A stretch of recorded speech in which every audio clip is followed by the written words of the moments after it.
Malam ini, tim cerita misteri malam Jumat mendatangi sebuah villa berdarah Danau Mati. Cerita misteri malam Jumat berhasil mengungkap sebuah fakta pembunuhan atau fakta berdarah di villa tersebut. Seperti apa fakta yang kami ungkap? Tonton videonya sampai selesai. Jadi saksi mata pembunuhan secara langsung. Anaknya ini dipanggilnya kayak Susi ya. Saya ngomong sama kamu, kalau mau ngobrol silakan. Tapi kalau untuk liput hal yang tidak benar di sini, saya kasih tahu itu jangan diekspos kan. Maksud Susi itu bunuh diri di sini. Susi, Iya. kamera rolling.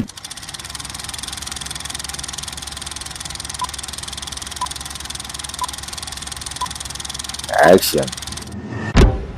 Assalamualaikum warahmatullahi wabarakatuh. Sampurasun misteri people dimanapun kalian berada. Ketemu lagi di cerita misteri malam Jumat penelusuran.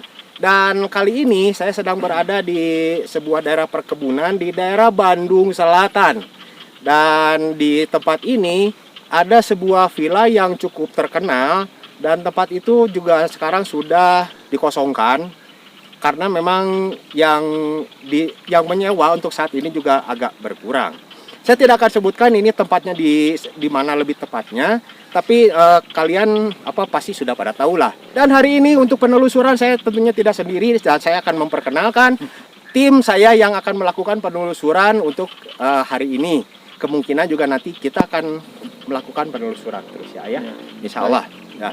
Dan di sebelah saya ini sudah ada saudara saya sendiri, sekaligus guru saya sendiri. Amin, namanya juga Yuda. Iya. Semangat sehat, Pak. Alhamdulillah, Sehat. alhamdulillah Nah, sehat. alhamdulillah. Sekarang berprofesinya sebagai apa, Pak? Silakan, Pak.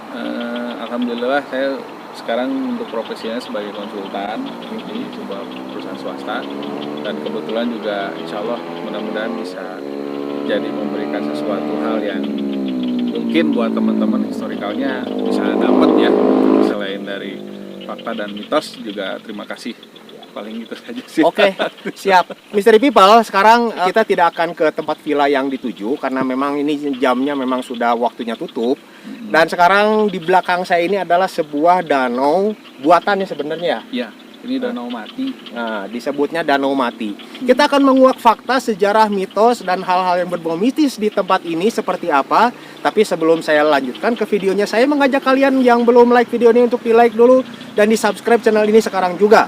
Dan silakan untuk di-share ke media sosial kalian dan tinggalkan komen Anda di bawah. Dan yang sekarang yang menjadi kameramen adalah istri saya sendiri, sekaligus konten director dan manajer saya. Tanpa berlama-lama lagi, kita akan langsung aja mulai eksplornya sekarang. Jadi tunjukkan nyalimu, I see you.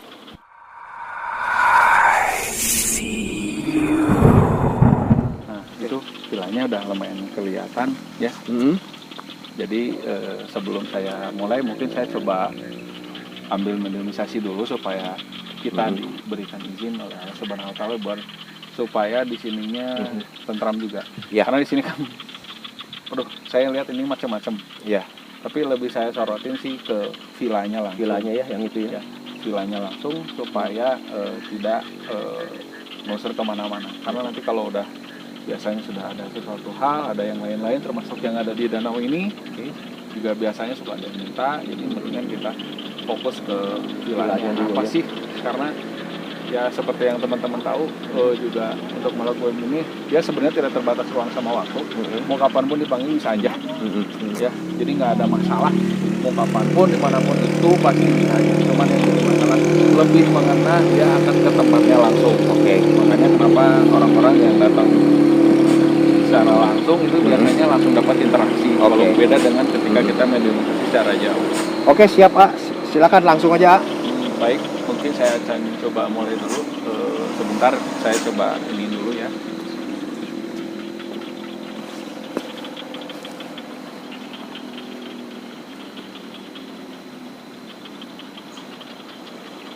Oke. Untuk yang ada di villa ini, saya lihat ini sebetulnya ada keluarga. Keluarga ini sebetulnya ini orang, memang kalau dari segi versi ceritanya itu keturunannya semuanya orang Jerman ya. Orang Jerman. Betul. namun secara harafiah untuk pembunuhannya itu mereka hanya jadi saksi mata di sini. Oh, Jadi oke. saksi mata pembunuhan secara langsung. Oh, jadi yang dibunuh itu bukan mereka sebenarnya? Bukan mereka. Cuman Oke, sip. kalau dari penuturan ini pembunuhannya istilahnya dari kayak warga kita lah, Warga sekitar, pribumi ya? warga pribumi yang jadi saksi. Namun mereka hanya melihat hal itu menjadi hal yang sesuatu yang ya lumayan cukup apa ya? Jadi berbayangannya itu rada lumayan serem gitu loh. Ini ada keluarga, sebetulnya keluarga ini udah cukup lama tinggal di sini karena mereka mengelola perkebunan juga dengan yang punya bosa di sana di Malabar. Di Malabar ya, Termasuk juga mereka punya ada hak andil di sana. Ini juga dibangun hal seperti ini juga karena tadinya memang untuk pelesiran. Tadinya kan sebelum Bandungnya jadi bagus, tadinya kan di sini memang untuk buat mereka tempat istirahat. Okay. Suatu saat mereka ingin ke danau atau apa, mereka sudah bisa punya levy, akhirnya dibangunlah villa merah tersebut. Villanya ini ya. Ya. Tapi dari segi ini penuturan ada ya. Ini saya coba sebentar. Oke. Terus saya ini untuk ininya banyak karena banyak bule, karena sering di sini banyak pakai perayaan. Oh, pakai perayaan besar gitu. Terus ini ngomongnya saya rada kurang paham ya. Ya. Tapi nggak tahu nih ngomongnya. Tuh, nggak tahu saya nggak tahu ngomong apa. Yang tahu silakan tulis di kolom komentar. Saya juga nggak ngerti. Ya.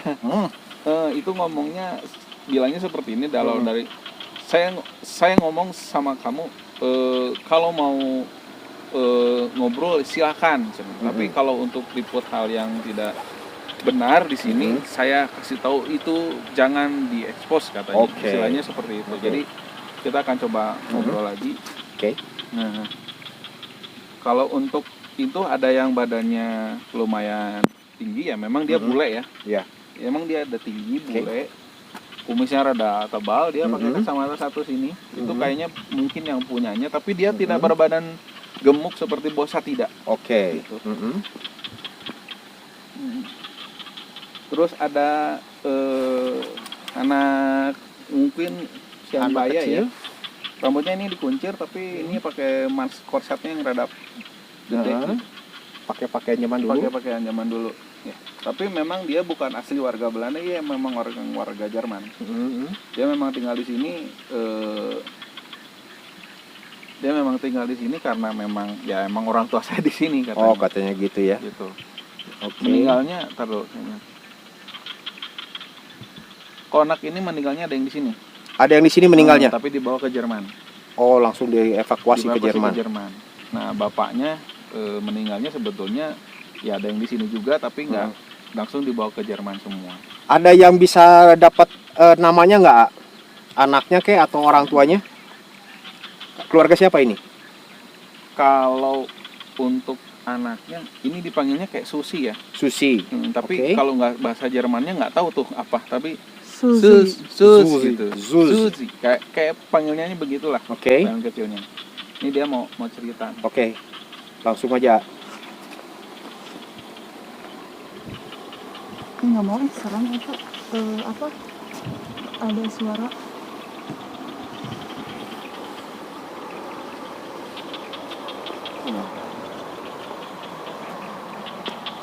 Suara anak itu. Bukan di dalam danau. Iya. Jelas banget, kedengeran gak sih? Jadi Susinya bilang kalau waktu ada kejadian pembunuhan itu rumah sampai kosong 5 minggu. Dan itu nggak ada yang mau ke rumah. Tahun berapa itu? Ada nggak? Apa dapat tahunnya? Tahun 18-an. 18 sekian lah ya. Itu 18 sekianan. Itu pun kejadiannya begitu. Dia sebetulnya kalau untuk dikatakan berita sedikit pintas, tapi nggak terlalu jelas. Dan begitu dia ada tahu kejadian gitu, semua keluarganya pergi ke Jerman karena ini rumah katanya bawa dampak buruk buat anak-anak. Jadi pas begitu udah selesai, mereka akhirnya balik lagi ke sini. Baru mereka mendeteksi, cuman istilahnya cerita pembunuhannya itu sampai sekarang masih berlanjut. Oke. Tunggu, Wak, bentar. Saya dari tadi menangkap satu vibes itu dari dalam danau. Apakah ini ada yang meninggal tenggelamkah di sini atau seperti apa? Karena saya dari tadi tuh kayak ada satu interaksi dari dalam danau ini. Suara kejebak-kejebak gitu. Kalau untuk dari danau sebetulnya bukan itu ya, bukan yang tenggelam. Tapi di sini memang ada makhluk. Oh, makhluk penunggunya. Ada makhluk penunggunya di sini. Ini ada makhluk penunggunya di sini. Tapi kalau ini bahayanya dia sering ngajak untuk ke sana. Ya, ke sana. Biar supaya orang tuh main-main di danau. Aduh, kok itu suaranya? Sudah nunggu tidur. Lagi ngebor. Di sini makhluknya nggak terlalu ininya, cuman saya lebih nyorotin ke si keluarga yang ada di sana. Itu ya. Oke, siap. Gitu. Apalagi ya informasi yang bisa digali dari keluarga tersebut yang tinggal di sini setelah kejadian pembunuhan atau kejadian berdarah di villa ini ya.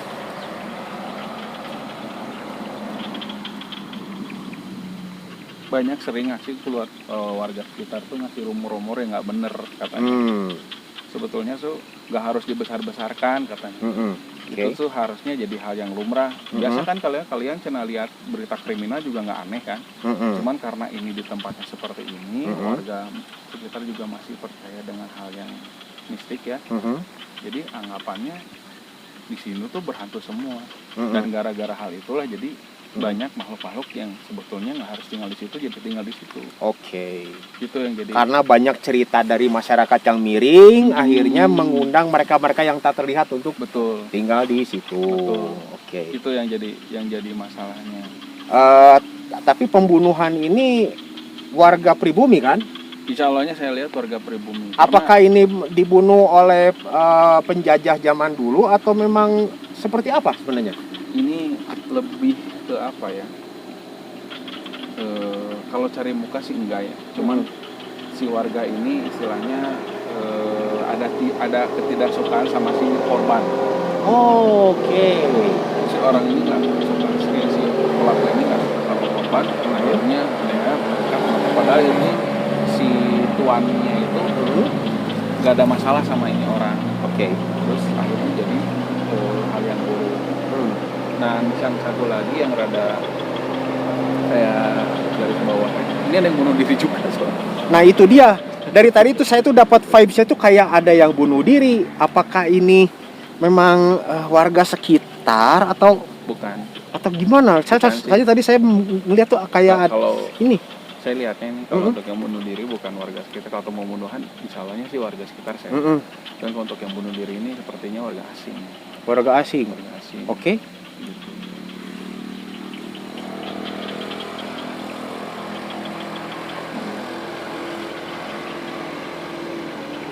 Oke, untuk yang tadi yang mau bunuh diri itu, ini saya lihat ini perempuan, ya.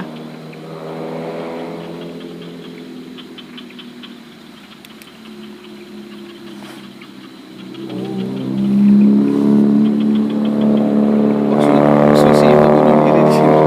Susi, yang si anak kecil itu, dia lompat apa ya? Lompat dari atas sana, dari. Cuman istilahnya dia lompat gitu. Lompat terus dia mati. Tapi yang lebih seksamanya saya kalau untuk lebih detailnya ini kayaknya rada ada cekcok gitu. Mungkin sama bapaknya atau apa. Terus akhirnya dia melakukan hal yang di luar dari dugaan. Kalau untuk yang pembunuhan sendiri itu yang dirumorkan orang tuh sebetulnya bukan warga asingnya gitu yang lebih disorot. Tapi lebih ke si orang-orang yang ada di yang di sana ya. Yang ada sekitar sini yang memang jadi bahan buat apa? Jadi ada seperti Om Ludi lah, mungkin Om Ludi punya kepercayaan orang, nah orang kepercayaan ini akhirnya berseteru, entah cari muka atau apa, akhirnya perseteruan itu terjadi di depan tuannya. Oh gitu. Seperti itu. Nah, yang jadi masalah ini Susinya bilang nggak harus digede-gedein, katanya dia tuh sebetulnya nggak harus digede-gedein masalah kayak begini. Karena sudah biasa. Sudah biasa, cuman kenapa orang jadi horor karena orang tuh ngedengernya ini pembunuhan gitu loh. Yang jadi pembunuhannya akhirnya warga sekitar taunya wah ini ngapain bunuh sih, akhirnya jadilah seperti ini. Kalau untuk view lake-nya sebetulnya lihat dari makhluknya ini cuma cukup banyaknya masih bangsa jinnya. Bangsa jin ya. Bangsa jin yang Cuman gini ya, narik-narik saya air. tuh tertarik tuh ke arah sebelah sana. Ada apakah di sebelah sana? Kayaknya sambil berjalan aja kita ke sana ya. Boleh. Oke. Boleh. Oke.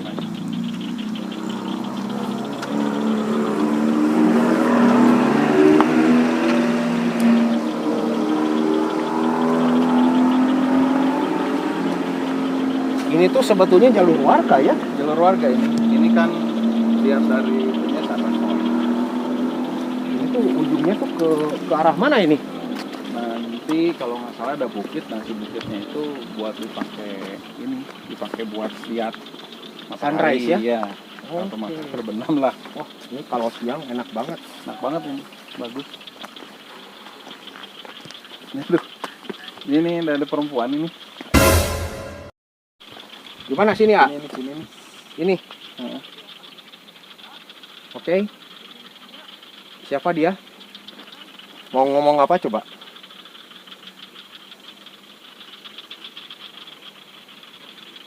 Jangan ganggu saya. Oke. Jangan ganggu saya. Saya nggak akan ganggu kalian kalau kalian nggak ganggu saya. Katanya. Dari depan.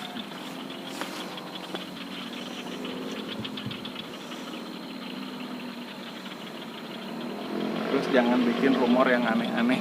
Oke. Jangan bikin rumor yang aneh-aneh. Kalau misalnya di sini tuh banyak kejadian apa, cukup kalian tahu aja. Tapi yang jelas jangan ganggu saya. Katanya. Oke. Oke, kami tidak akan mengganggu Anda. Kami hanya ingin mengetahui saja apa yang sebenarnya terjadi di sini. Nanti akan saya sampaikan sama Istri People di rumah. Oke. Kalau Anda mau berkomunikasi lagi, silakan ajuda apa yang mau disampaikan. Silakan.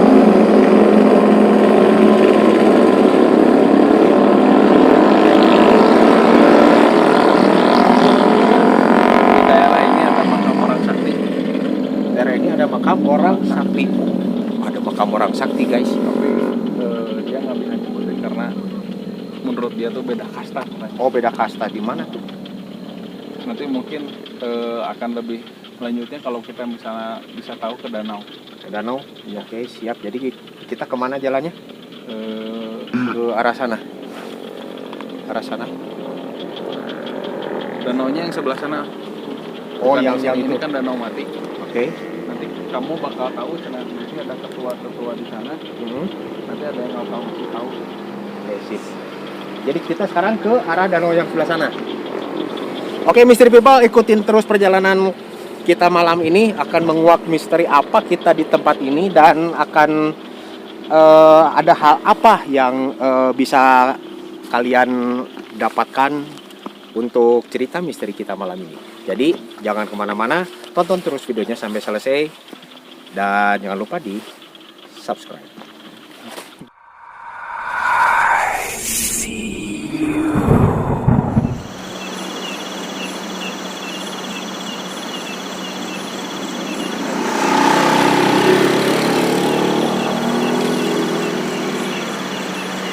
Nah, kayaknya kita enak ngobrol di sini nih kayaknya nih ya. Bisa. Nah, Bang.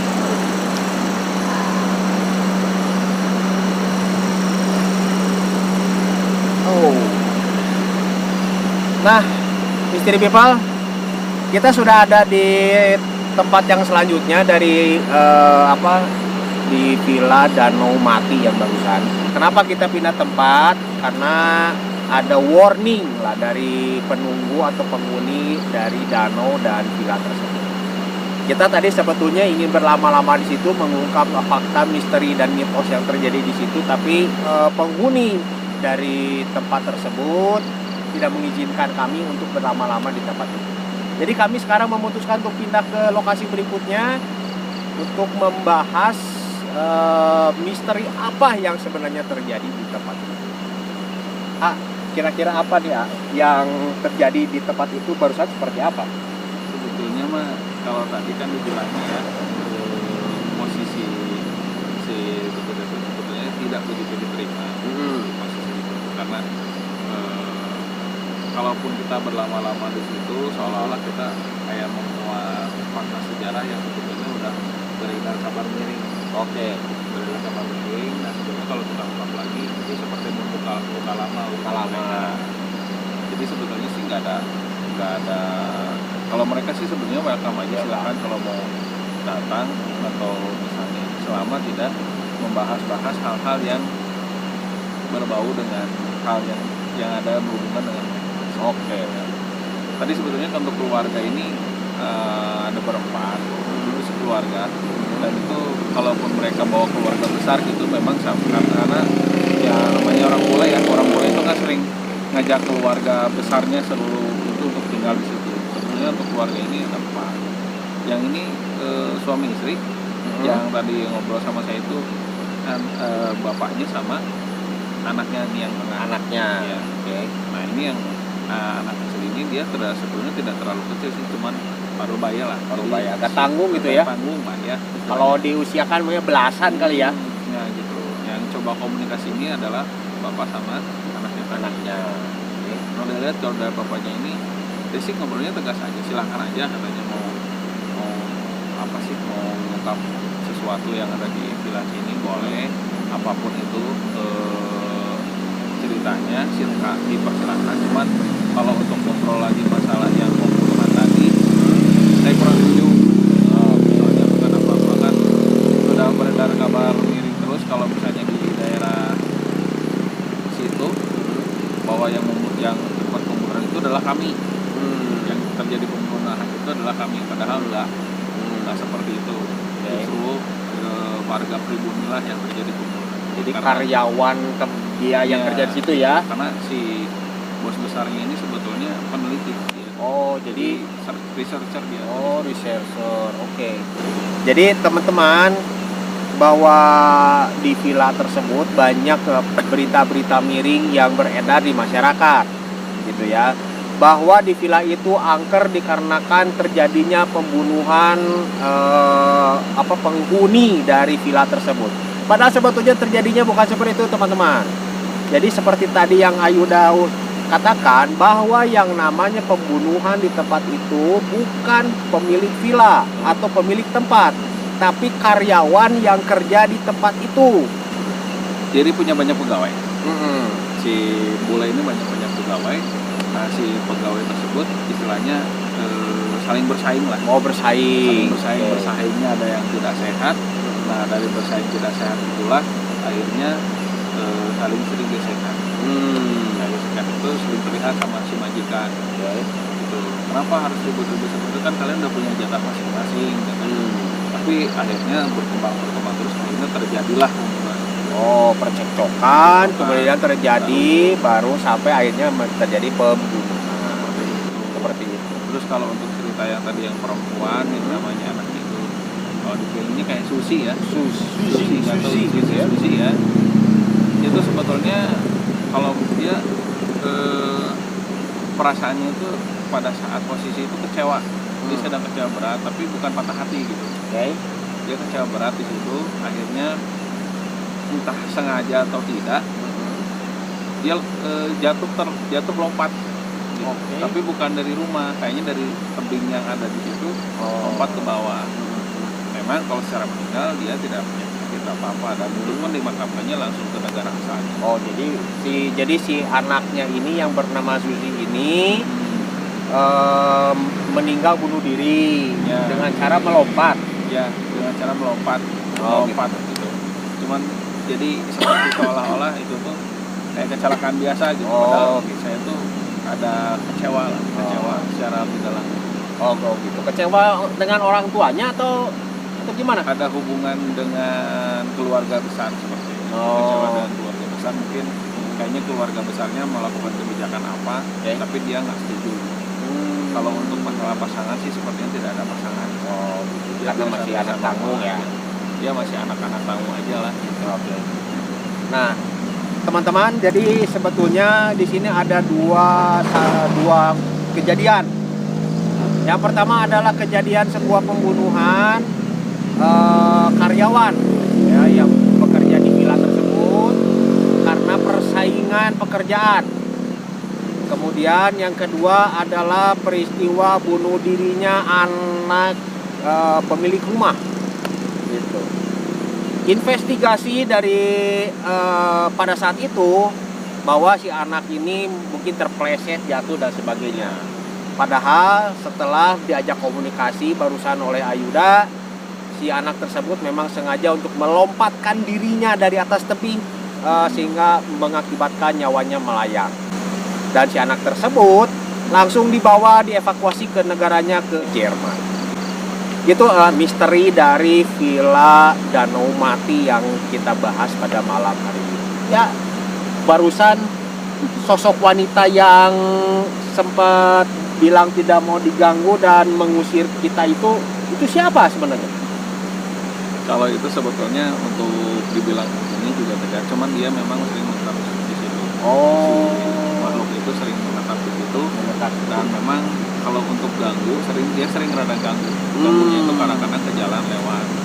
Cuman dia tahu lumayan fakta sejarah di situ, tapi nggak terlalu sampai dalam sih, karena yang lebih tahu tuh kan di villanya sendiri. di villanya. Dan termasuk dia tadi bilang ada orang sakti di sini.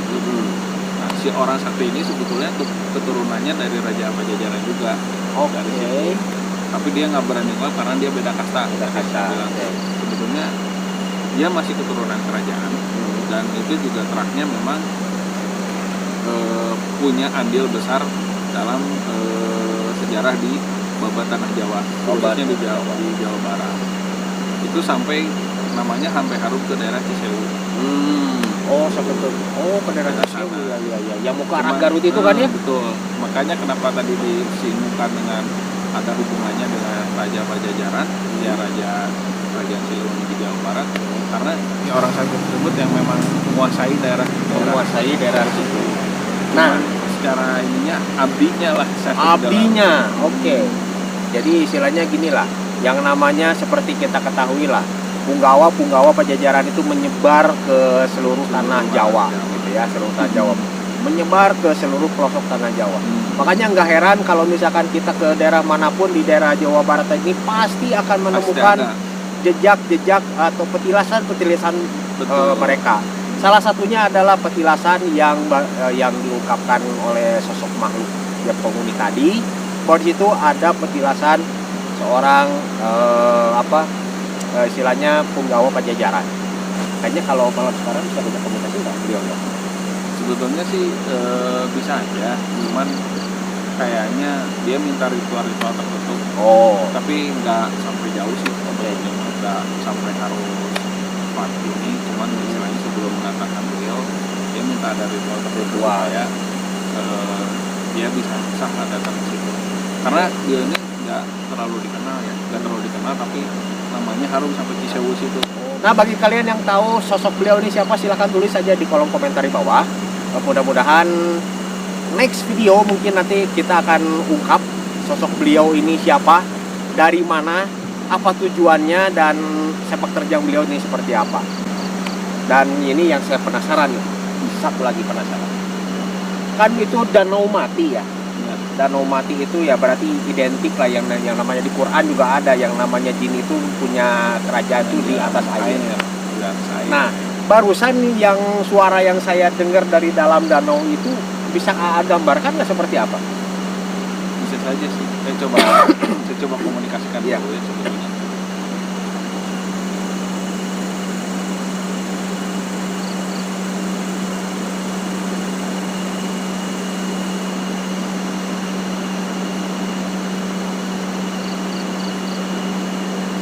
Ini badannya besar, ada pusaka, dan mahkotanya ini ada apa tuh? Ada berliannya Ada gitu. berlian di sini Di tengahnya. Namun badannya ini ular. siluman ular. Mungkin ya, cuma Setengah badan ular. badan gitu. Cuman dia istilahnya udah ngaji itu udah istilahnya mah kalau udah tirakat tuh udah lama gitu. Udah lama. Gitu. Nah, si anak buahnya ini perempuan banyak ini. Anak buahnya banyaknya Ya, itu perempuan. yang sering-sering kadang-kadang menyerupakan dia sering manggil orang gitu atau misalnya dia menyerupakan sesuatu itu ada wanita cantik padahal enggak seperti itu. Jadi sebetulnya seperti yang Ayuda tadi bilang bahwa di danau tersebut ada penghuninya atau penunggunya atau istilahnya rajanya mungkin ya. Itu adalah semacam siluman ular mungkin ya. Badannya besar itu. Tapi itu sering kalau mau orang-orang minta sering dipanggil. Oh, laki perempuan itu kelihatannya. Laki-laki besar. Laki-laki berbadan besar pakai mahkota, ada berliannya di mahkotanya, Warna tapi merah. ke bawahnya ular. Berliannya berwarna merah. Nah, bagi kalian yang pernah juga melihat sosok ini atau kalian yang tahu sosok ini, silakan kalian tulis di kolom komentar di bawah. Dan sebelum saya akhiri, kita ambil konklusinya hari ini adalah silakan. Konklusinya hari ini bahwa segala sesuatu sebelum mengungkapkan sesuatu kita belajar flashbacknya sejarah itu jangan sampai bikin rumor yang enggak, karena mereka sendiri yang dari sana sini ngungkapin udah cukup sejarah pahit di villa ini sampai di sini. Jangan sampai ada cerita lain akhirnya mengubah si fakta sejarah yang ada, akhirnya berkembang terus. Jadi seolah-olah villa ini tuh udah banyak berdarah-darah gitu, padahal aslinya nggak begitu. Kan mencek dulu bahwa segala sesuatunya itu buruk gitu, karena mereka pun sebetulnya untuk penunggunya itu rada risih. Kenapa sih? Oh, sebetulnya villa ini tuh tidak punya track record yang begitu hitam Buruk, dan kelam ya, gitu. Kalau misalnya dipakai pesugihan jelas Ya. misalnya itu buruk track recordnya. Ini kan kami keluarga biasa-biasa aja, sering pesta biasa saja katanya, bahkan sering mengundang masyarakat sekitar. Kalau misalnya kami ada pesta, ada apapun di situ nggak ada masalah dengan misalnya, walaupun masyarakat sekitar sepeninggal kami itu masih sering terlihat hingar-bingar di villa tersebut. Misalnya ada itu memang wajar karena mungkin feedbacknya dari dulu begitu gitu. Sering ada lihat di situ ada pesta besar, kayaknya orang-orang bule apalagi pada minuman keras ya, emang budaya kami begitu katanya istilahnya. Jadi stop berkembangnya di situ, cukup sama di situ juga, itu aib keluarga yang jelas besar katanya. Jangan cari-cari hal yang tidak perlu katanya. Kalau misalnya memang perlu diungkapkan, cukup sekedar tahu saja. Dan kalau misalnya memang sudah cukup tahu, jangan terlalu dibesar-besarkan. Intinya sih begitu. Nah, itulah Mystery People konklusi kita hari ini. Jadi cukuplah cerita kelam ini adalah cukup sampai di situ.